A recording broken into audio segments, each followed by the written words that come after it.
He did make me mad, you know. I get so tired of going on these shows, these interviews, these reporters asking me stupid, dumb questions, telling my show is violent and all that mess, you know. Guy's name. You should apologize to me. You know me better than that. You're pissing me? No, I'm not pissed at you, Howard. I forgive you, I don't think okay? that's such a bad story. No, it's a bad story, Howard. It wasn't like you were doing Howard, it's a bad story. Really? He Let it doesn't go. like the story. Let it go. You were scheduled to be on the show, and we ran out of time. I know what it was the elevator races. Right, that really made me mad. Really? Were you actually angry about that? Oh, I'm very mad. Just by looking at Mr. T, a big, bulky dude rocking that iconic mohawk, dripping in gold chains, and known for knocking people out in the ring, you could tell he wasn't someone to mess with. Mr. T and the Hulkster. A slam by Mr. T as Piper goes down. But even with all that staring them in the face, some interviewers still had the nerve to test him. And let's just say, Mr. T didn't take it lightly. Let's get into it. So, one of the wildest Mr. T interview moments, and probably the most talked about, was the one with comedian Richard Belzer. This all went down around the time the very first WrestleMania was being hyped up. The main event was set. The bad guys, Rowdy Roddy Piper and Mr. Wonderful Paul Orndorff, were going head-to-head with the fan-favorite duo of Hulk Hogan and Mr. T. To build up buzz, Mr. T and Hogan went on a full media tour, hitting up talk shows all over the country. But their stop on Richard Belzer's show, Hot Properties, didn't exactly go as planned. It ended up being one of the most infamous promo appearances in wrestling history. Mr. T came out first, and at the start, everything seemed chill, and it looked like it was gonna be a regular promo segment.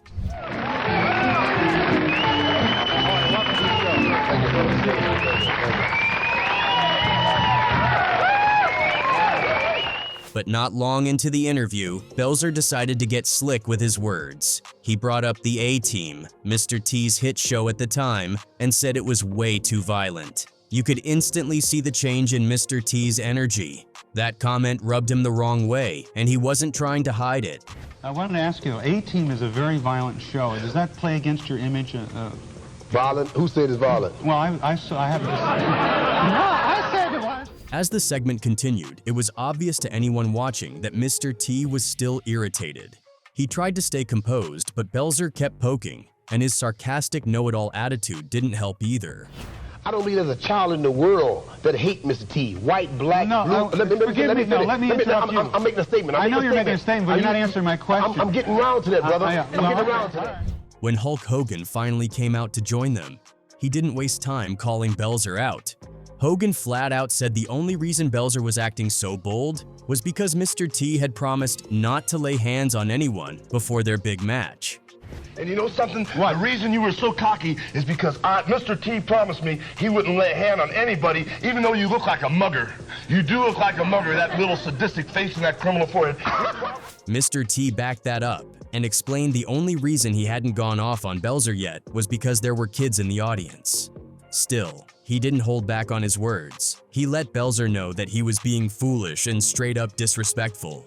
Then came the moment that would turn the whole thing into a complete disaster. Belzer, in what seemed like a weird mix of arrogance and trying to prove a point, asked Hogan to demonstrate a wrestling hold on him live on air. Now, both Hogan and Mr. T were clearly uncomfortable with the idea. Mr. T especially was vocal about it. He tried shutting it down multiple times, but Belzer wouldn't let it go. He insisted. He even brushed off their hesitation. Why don't you guys, I want you to show me some we ain't showing you nothing. moves. You didn't come here to show no moves, man, you know. We didn't come I'm to show no talking to moves, him, you know. man, okay? Eventually, Hogan gave in. Before going through with it, he warned Belzer that the floor was hard and that this wasn't a game. Injuries could happen. Then, Hogan applied a front chin lock, a standard wrestling move. But within seconds, it became clear that Belzer was out cold. The man dropped like a rock, and when he hit the floor, you could actually hear the back of his head smack the ground. The whole studio went silent. Belzer was just lying there, completely still. I want you to show me some we ain't showing you nothing. moves. You didn't come here to show no moves, man, you know. We didn't come I'm to show no talking to moves, him, you know. man, okay? Mr. T, trying to lighten the mood, or maybe just brushing it off, joked that Belzer was just sleeping. A few tense moments later, Belzer slowly came to. In classic showbiz style, he popped up, looked straight into the camera, and announced, "And now we'll be back after these messages from you-know-who." But then he turned around, and that's when the camera caught it. A trail of bright red blood was streaming from the back of his head. See, it works. All right, brother. And now, we'll be right back after this word from you-know-who. We'll be right back. Needless to say, Belzer didn't come back after the break. He was rushed to a nearby hospital, where doctors gave him 9 stitches to close the wound. The mood had completely shifted. Later in the program, Hulk Hogan apologized for what happened. But Mr. T? He flipped it into another moment to hype up Hogan, calling him the champion of the world and continuing to push the WrestleMania promo. You know, I feel really bad about the situation. Richard asked me to demonstrate a professional wrestling hold, and that's exactly what I did. I put what is called a front chin lock on the man. Add to what the Hulk's saying. This man is the champion of the world in wrestling. I don't know if you've seen the piece a while back on 2020. A reporter asked one of the wrestlers was wrestling fake or for real. That part of the segment got mixed reactions. Some folks thought Mr. T was being heartless, especially considering what just happened. But others said Belzer had it coming. He'd been acting like a jerk from the start and brought it on himself by pressuring Hogan into doing a move he clearly wasn't ready for. Another guy who seriously got under Mr. T's skin was none other than Howard Stern. Now, if you know anything about Stern, you know he built his whole brand on being outrageous, controversial, and pushing buttons. He'd say the most inappropriate stuff just to get a reaction out of his guests, and most times, it worked. But when he tried that same playbook with Mr. T, it backfired hard. During one of their sit-downs, Stern decided to bring up a ridiculous and offensive rumor. He started telling this story like it was some kind of funny urban legend. According to Howard, there was a time Mr. T had come to town to speak to some kids, one of his usual motivational school visits. But then Howard takes a hard left turn and claims that when Mr. T pulled up in his limo, the kids were so excited to see him that they ran over, flung the limo door open, and caught him in the middle of getting oral S from some girl. So Mr. T goes to speak to the kids. Right. And he comes in on a limousine, after all, big star. Comes in a limousine, and the kids are so excited to see Mr. T. They have such a response to him that they rush the limousine. The moment those words left Howard's mouth, Mr. T snapped. The entire vibe of the interview changed. Mr. T didn't even try to laugh it off or brush past it. He was heated. He immediately shut Stern down, saying the story was a flat-out lie. He made it crystal clear that nothing like that ever happened, and that he didn't play games like that. Then he took it up a notch. Mr. T actually cursed, saying if he ever found out who supposedly spread that story, he'd slap the guy on sight. Howard, that's false. It is false? Come on, Someone Howard. told me that. Come on, Howard. I mean, I'd be proud of that. No, that was a lie. Really? And I wish I see that guy. I'll slap the out. Really? I will. He told me. I will. But it didn't end there. Mr. T also demanded an apology, telling him he had no business saying something so disrespectful on the air. And while you'd think Stern would back down after that, he kept pushing, insisting the story wasn't that bad and trying to spin it like it was no big deal. Mr. T wasn't having it. He doubled down, telling Stern it was a big deal. He told Stern to drop it, and you could see the anger all over his face. Guy's name. You should apologize to me. You know me better than that. You pissed at me? No, I'm not pissed at you, Howard. I forgive you, I don't think okay? that's such a bad story. No, it's a bad story, Howard. It wasn't like you were doing Howard, it's a bad story. Really? He Let it doesn't go. like the story. Let it go. People watching would later call Stern out hard, saying that was one of the most unprofessional things he'd ever done. And honestly, a lot of folks agreed that Howard was lucky Mr. T didn't go off on him right then and there, because if there's one thing that was clear throughout Mr. T's entire career, it's that he didn't just play tough on screen, he was tough. Next up is another moment where an interviewer tried to get slick with Mr. T, but once again, he handled it with grace and class, while still making his point loud and clear. Back in the early 80s, when Mr. T exploded onto the pop culture scene, he definitely stood out. This was a dude rocking layers of gold chains, rocking a mohawk inspired by West African warriors, and going by a name like Mr. T. Naturally, people were curious. But sometimes that curiosity came with a side of ignorance, and in 1983, a TV reporter named Bobbie Wygant found that out the hard way. Wygant sat down with Mr. T for an interview, and instead of keeping things respectful, she tried to make a joke at his expense. She looked him up and down and said she was looking at him wearing what looked like $10 million worth of diamonds and gold, but then pointed out how his shoes were a total disaster, taped up and falling apart, and asked what was up with that. I'm looking at you with, I don't know, $10 million worth of diamonds and gold and everything, and then I'm looking at your shoes. But Mr. T didn't take the bait. He didn't get angry or snap back. Instead, he responded like a man grounded in his values. He said some people might think his shoes look tacky, but they actually carry a message. He reminded her that the last time they met, the shoes were in better shape. Then he explained that those very shoes had been passed down through his family. His father wore them, his brothers wore them, and they serve as a reminder to stay humble. See, these shoes keep me humble. If you recall last time that we met, I had these shoes. They wasn't in that bad of a shape, you know.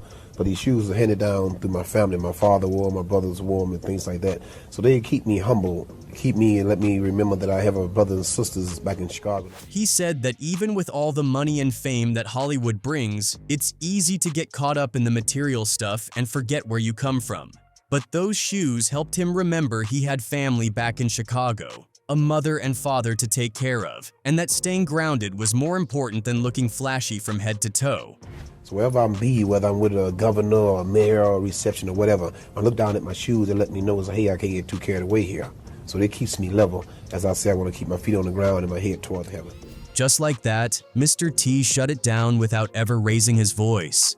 He used the moment to teach something real, and in doing so, he reminded everyone watching that behind all the flash and toughness was a man who hadn't forgotten his roots.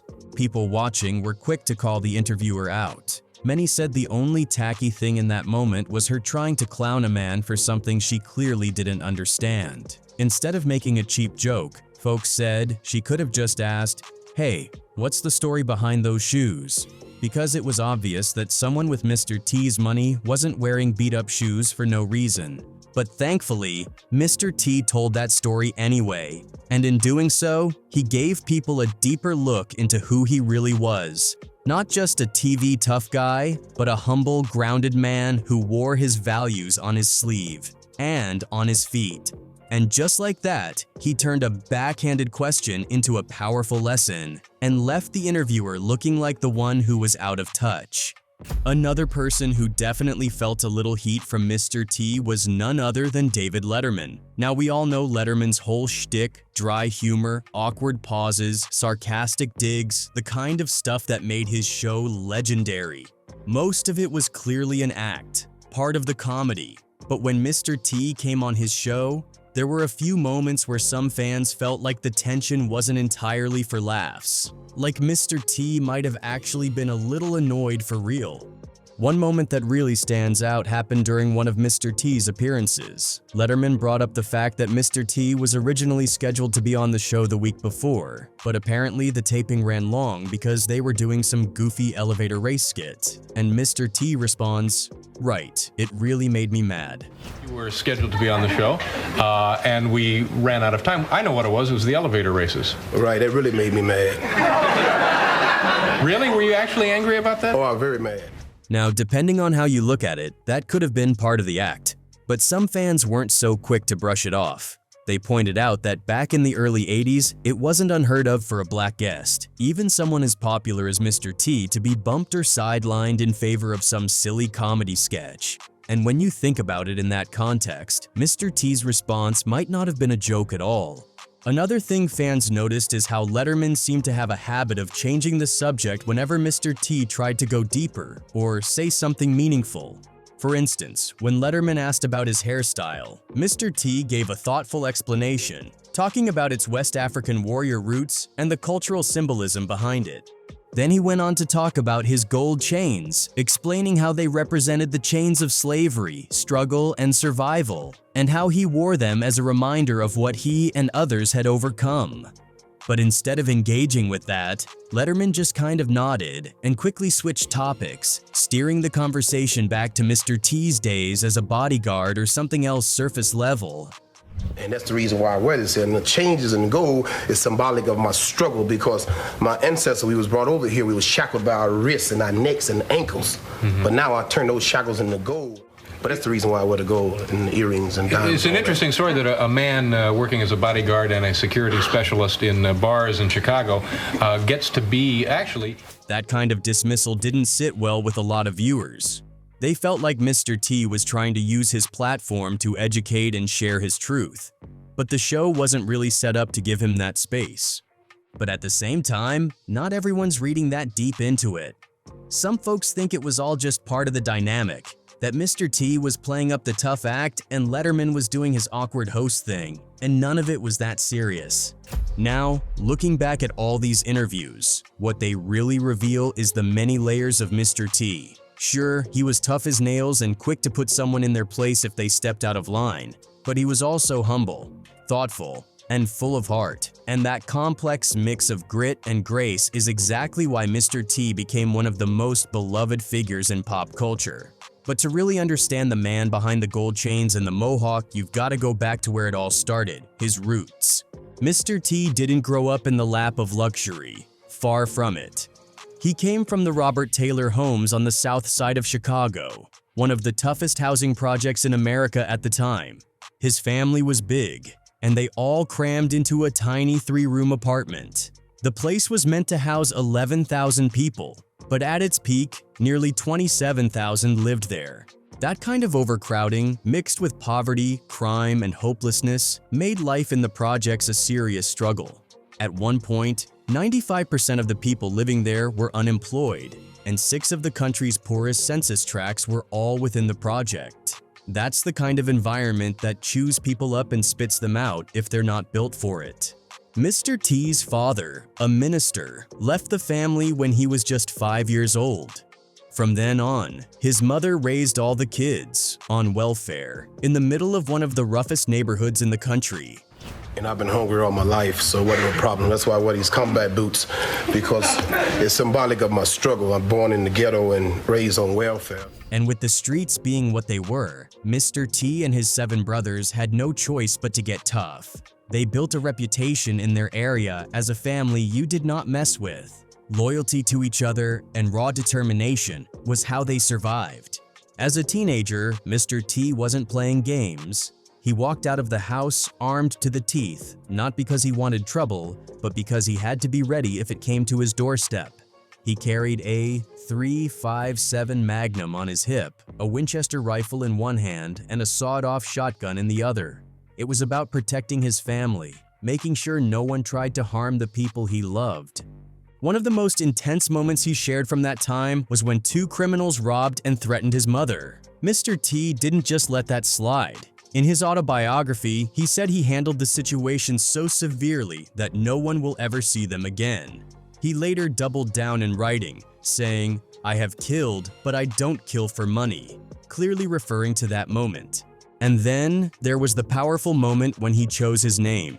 At just 18 years old, tired of the constant disrespect he saw black men face, including his own father being called boy by white people, he made a decision that would define the rest of his life.